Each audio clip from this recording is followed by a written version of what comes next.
Jadi begini Bu, awalnya itu memang kita per kecamatan itu dipanggil koordinator menghadap ke Bapak. Intinya Bapak Pak Wali waktu itu, jadi Pak Wali nih Bu ya.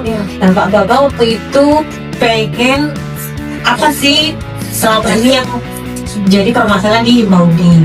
Akhirnya setelah ketua itu menghadaplah ke beliau dan ditemani dengan waktu itu ada Mbak Epa. Mbak Epa itu waktu itu pengganti almarhumah ibu ya Bu ya, pengganti almarhumah ibu Bu Asri waktu itu sudah nggak ada. Nah jadi memang waktu itu Pak Bambang nawarin kita, ayo yang belum S1 ambillah S1, S2 juga ada pendidikannya Bu waktu itu dengan biaya sekian.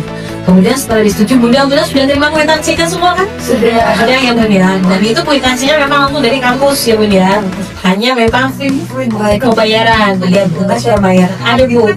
Waktu awal terjadinya beasiswa. Enggak sih Bu, ya memang gini Bu. Memang ada biayanya gitu, ada biayanya dan memang kami sanggup dengan biaya segitu gitu Bu ya. Iya, sudah dari awal memang sudah ada biaya, bukannya program gratis memang Bu. Iya, dan memang pada waktu itu Bapak bilang insya Allah 6 bulan selesai. Iya. Seperti itu. Dari daftar. Waktu itu kisaran bulan Oktober kalau tidak salah. Iya nggak sih Bun? Iya. Oktober ya. Oktober kalau tidak salah. Itu Bun. Kami selaku koordinator itu wajib loh Bun nanya. Kami nggak diem aja. Bahkan saya juga masuk seperti bunda-bunda gitu. Saya terus Bunda adalah beberapa gitu loh memang yang mengambil info gitu. Jadi ya memang kita sama-sama gitu loh. Beberapa kali ditanyakan jawaban dari kampus sedang diproses gitu loh, sedang diproses.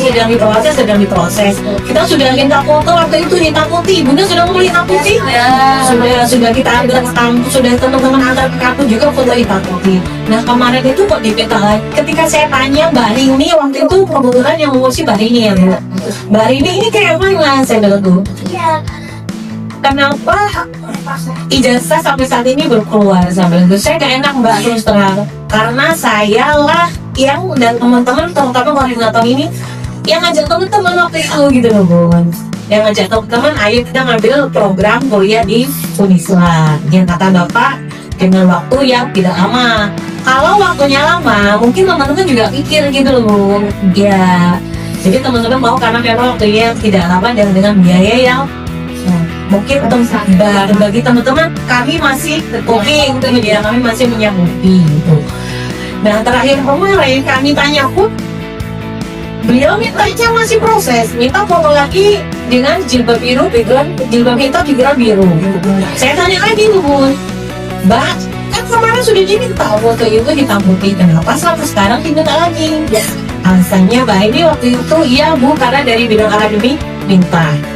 Sekitar bulan Mei Bu, waktu itu Bun saya waktu itu tanya ke Mbak Rini, nah itu Mbak ijazah kayak mana? Oh masih proses Bu, tapi SKL-nya sudah jadi. Silakan kalau mau ngambil dengan biaya 25.000.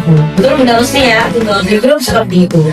Dengan biaya 25.000. Terus saya bilang lagi, Pak kalau SKL itu untuk apa? Saya bilang nih, guru-guru ini butuh ijazah untuk verbal dan podi. Memang begitu kan Bu? Iya.